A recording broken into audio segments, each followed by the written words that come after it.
e-Santécom est une intervention de santé numérique qui est le résultat de la digitalisation des activités des agents de santé à base communautaire.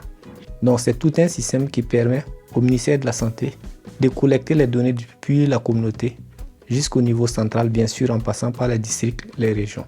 L'action que nous avons réalisée au niveau du district sanitaire de Dano est un appui au processus pilote de digitalisation de la santé communautaire. Il s'agit pour le ministère de la Santé de basculer l'exécution des tâches de l'agent de santé communautaire vers une plateforme digitalisée. Dans le processus ainsi mis en œuvre au niveau du district sanitaire de Dano, il y a eu d'abord ce travail d'information et de plaidoyer pour un peu présenter l'appui.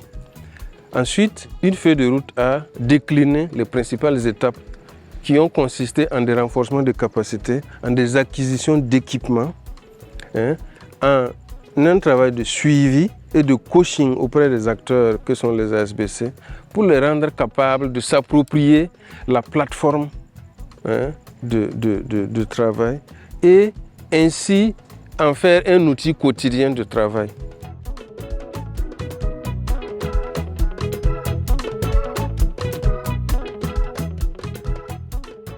Dans le district de Dano, on a subi d'abord une formation. Nous avons eu à parler de comment est-ce que la digitalisation va se faire au niveau communautaire et comment est-ce que nous allons installer les applications dans les portables pour qu'on puisse les apprendre aux lycées. Avant, nous on faisait notre rapport sur les cahiers et puis on les transmettait aux majors. Mais à l'heure actuelle, là, les téléphones nous ont permis en tout cas de faciliter à donner nos rapports aux majors. Dès qu'on a le portable en main, il y a une application sur laquelle on rentre pour avoir toutes les informations. C'est des appareils qui nous ont permis, en tout cas, faciliter notre travail. Il faut dire que la plus-value de la digitalisation communautaire, de façon générale, a deux objectifs. Premièrement, c'est faciliter le travail de l'agent de santé à base communautaire. Deuxièmement, ça va permettre de remonter rapidement l'information qu'il collecte sur le terrain.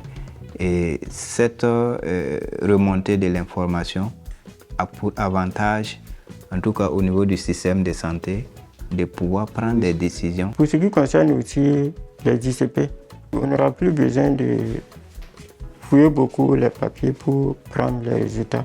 On peut directement regarder les résultats à travers les applications pour pouvoir recueillir ce que nous voulons.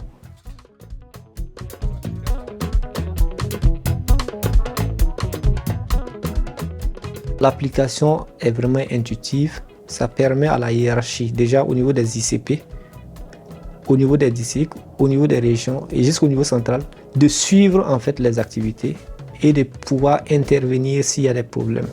Ça permet de prendre des décisions, par exemple, en cas d'épidémie, on peut savoir qu'une communauté est particulièrement touchée grâce aux données qui remontent en fait. On se réjouit maintenant de constater que le ministère a lancé la phase ultérieure, c'est-à-dire l'extension à de nouveaux districts qui n'étaient pas du tout dans le processus et qui vont avoir une application beaucoup plus achevée, beaucoup plus élaborée, beaucoup plus complète du dispositif initial pour que dorénavant, à la fois l'agent de santé à base communautaire et l'infirmier chef de poste ont une plateforme commune pour s'assurer de l'effectivité de ce qui est réalisé. Le souhait pour nous, c'est vraiment que cette digitalisation puisse s'étendre dans tous les 5 districts de la région.